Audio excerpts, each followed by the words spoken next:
केन्द्रापड़ा जिला सरपंच संघ सभापति चामेली ओझा को किसी दुर्बृत्त माड़ मारिया सहित पुलिस दुर्व्यवहार देखी ब्लॉक प्रशासन दुर्व्यवहार देखी सफलता ये मैंने सही पार किसी दिन तले से लोकों जेहेतु सरपंच माने सब जनसाधारण लड़ती जनसाधारण स्वार्थपाई सरपंच माने सब निरंतर काम करती से सेमती सरपंचर दायित्व निभाय करते किसी 126 जन हिताधिकारी बेआईन भाव अट्टालिका कि सरकार जमी अधिकार कर नोटिस होता कि इंटेंशनाली गोटे लोकर घर भांगापी प्रशासन आसते से प्रतिवाद करते सरपंच हिसाब से न्याय देवाई जदि कर 126 जन करूँ जनकर इंटेंशनाली कहीं कर युक्तियुक्त कथा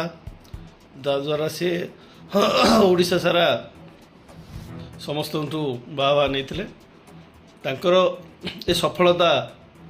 किसी व्यक्ति सही पार नथिले स्थानीय विधायक पाख लोक सही पार नथिले परमेश्वर विभिन्न समय धमक दिया टार्गेट कराला से वीडियो माध्यम विभिन्न समय कथा आम भी राज्य सरपंच संघ तरफ मु भी व्यक्तिगत भाव आलोचना करी किंतु राज्य सरपंच संघ आज आम समस्त जिला सभापति राज्य सभापति कार्यकारी सभापति संपादक आम सब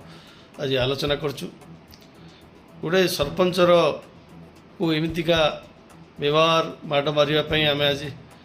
राज्यव्यापी विक्षोभ करचु वर्तमान समय ठारू समस्त सरपंच जेको सरकार काम आम सरकार को सहयोग न करने आम निष्पत्ति नहीं मुझे भिडियो माध्यम गंजाम जिलार समस्त सरपंच मान अनुरोध कर गंजाम जिला सरपंच संघ सभापति हिसाब से आम कौन सी सरकारी काम जेहेतु गोटे सरपंच भौणी को एमतीका माड़ मारिया दुर्व्यवहार करने प्रतिवाद आम ये निष्पत्ति नहीं समस्त अनुरोध कर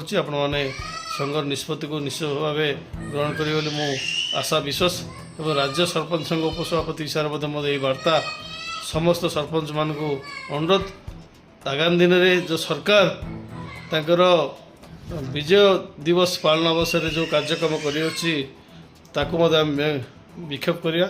एवं विरोध करवा जिते दिन पर्यंत से भौणी को न्याय मिलने आम राज्य सरपंच संघ सहित रहा।